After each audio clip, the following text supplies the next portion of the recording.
Ce qui est spécial dans ce voyage, c'est le désert. Parce que le désert, il décape le fond des pieds, mais également le fond de l'âme.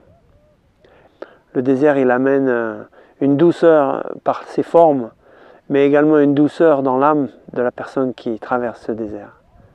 Et ça qui est fabuleux avec ces familles, avec ces jeunes, c'est que ça les repositionne face à la réalité de leur vie, face à la réalité de leur vécu. Et puis là, les enseignements qui sont donnés par Xavier, par d'autres personnes, les atteignent encore plus parce qu'on est dans la pureté, loin des tablettes, loin du téléphone, loin de ce qui préoccupe l'esprit. Et là, on est dans l'essentiel.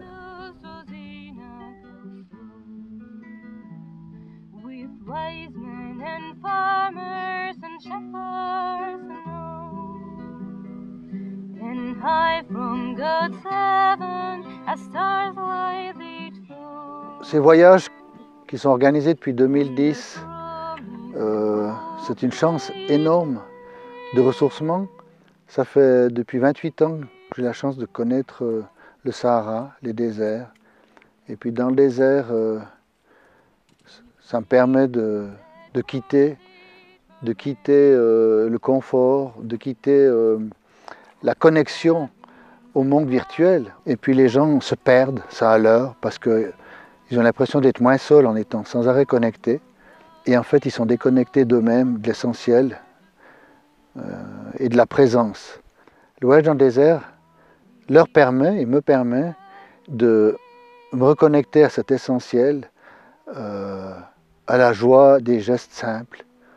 Ici, on n'a pas non plus de montre. Mais le soir, après le repas, après une petite soirée, où on peut partager nos vies, nos joies, nos peines, peut-être un moment de musique, un moment de chant. On donne de nous en fait. Et puis le matin, en reprenant le rythme naturel, eh bien, on va se lever quand le jour se lève pour goûter ce soleil qui monte et qui nous réchauffe. Et on reprend ce rythme naturel qui nous rééquilibre, qui nous réaligne. Et au fil des jours, on se sent de mieux en mieux. Quand j'ai décidé de venir au désert, je n'imaginais pas du tout de vivre tout ce qu'on est en train de vivre. Grâce à Xavier et à beaucoup d'autres, on est en train de se délibérer un peu de toutes nos blessures, de tout ce qu'on a vécu. Et je trouve qu'ici, on se découvre pour ce qu'on est vraiment. Et c'est seulement au moment qu'une personne commence à se découvrir vraiment, à parler de soi, sans des barrières, sans des masques. C'est là qu'on voit vraiment sa profondeur. Et on peut l'aimer. Et c'est bizarre parce que moi, je connaissais presque personne des gens qui sont ici. Et en quelques jours, je commence à aimer tous ces gens qui sont là.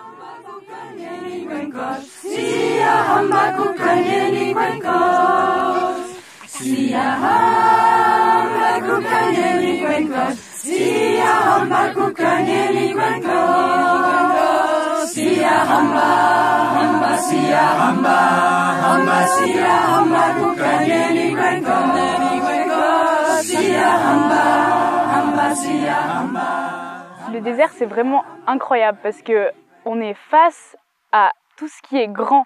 On va au sommet d'une dune et on voit l'infini en fait qui s'étale devant nous. Et la même chose le soir quand on est couché et qu'on regarde les étoiles. Une telle pureté dans le ciel et une telle justement grandeur. Et ce qui est beau aussi dans le désert, c'est ce silence, ce recueillement en fait qu'on peut faire. Du coup, on peut faire un petit ménage dans notre vie, se dire voilà, ça c'est pas forcément important, et voir ce qui est vraiment important dans notre vie.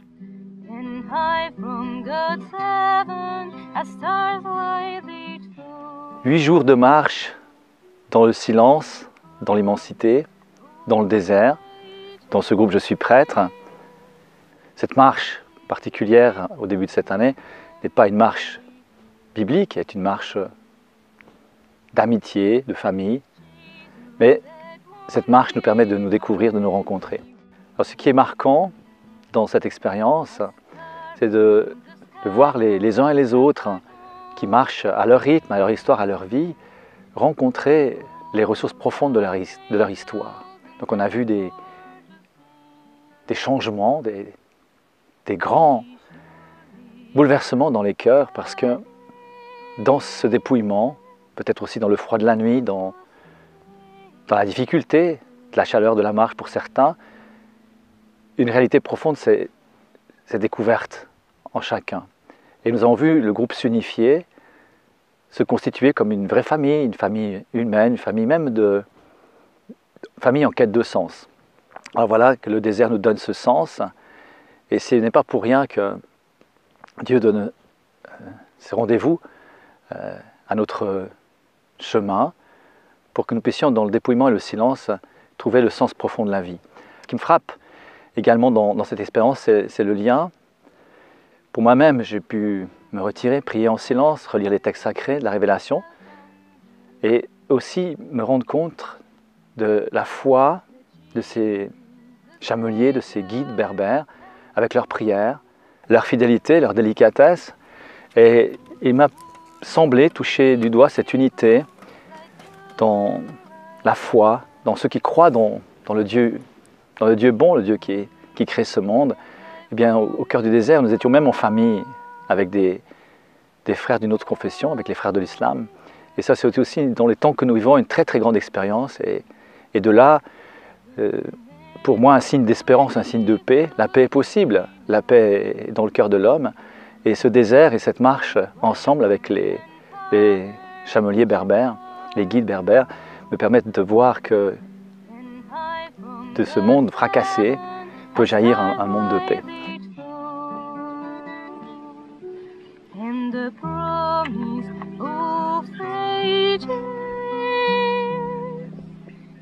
Moi, je peux dire qu'à chaque désert, je vais mieux et je ressors du désert mieux. Et je suis l'élément qui permet cette connexion, en fait. En posant mes pieds sur le sol, je fais le lien, moi, entre la terre et le ciel. Et en faisant le lien, je fais passer à travers moi l'énergie, les émotions, la vie, en fait. Mon mental, ma pensée continue va se calmer naturellement. Et puis, je vais pouvoir trouver du sens.